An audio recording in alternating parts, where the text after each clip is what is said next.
45-year-old Vanessa Tungate has been taking insulin for a decade. I have an insulin pump, so I take it all day long. Vanessa takes Humalog, and like many prescription drugs, its cost has skyrocketed. So Vanessa turned north to Canada. Insulin in Illinois may be more than she can afford, but in Canada it goes for $500.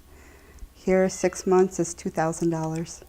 With the constantly rising prices of drugs, many people are skipping their local pharmacy and buying their drugs in other countries, like Canada.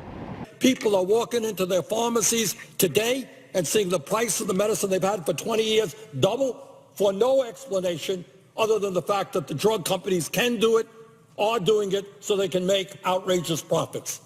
Canada has tough restrictions on drug pricing. In the U.S., pharmaceutical companies have practically a free rein when it comes to setting prices. The very same drugs in the same packages sold across the border in Canada for half the cost. Why? Because the Canadian government says you aren't going to sell your drugs in this country if you're going to run the prices up to high heavens. Drug prices compiled by congressional Democrats show the dramatic difference in drug prices in the U.S. and Canada. EpiPens in the United States cost $638. In Canada, they are $293.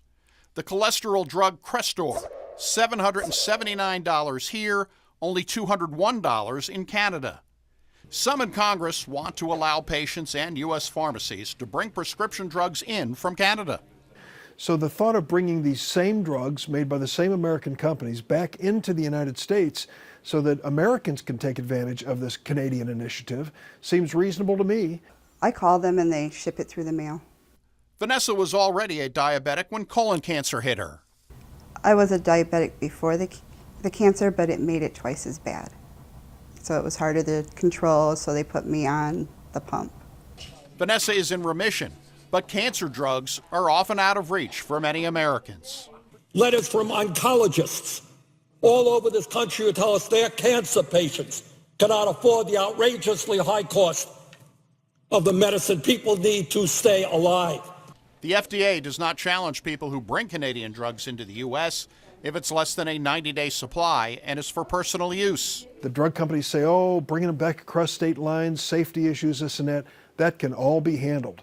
And particularly if they decide to have reasonable pricing, we wouldn't even have this conversation. It saved us a lot of money. One word of caution, some online Canadian pharmacies are not considered reputable under U.S. law and distribute questionable drugs. For the I-Team, Doug Wolfe, WAND News.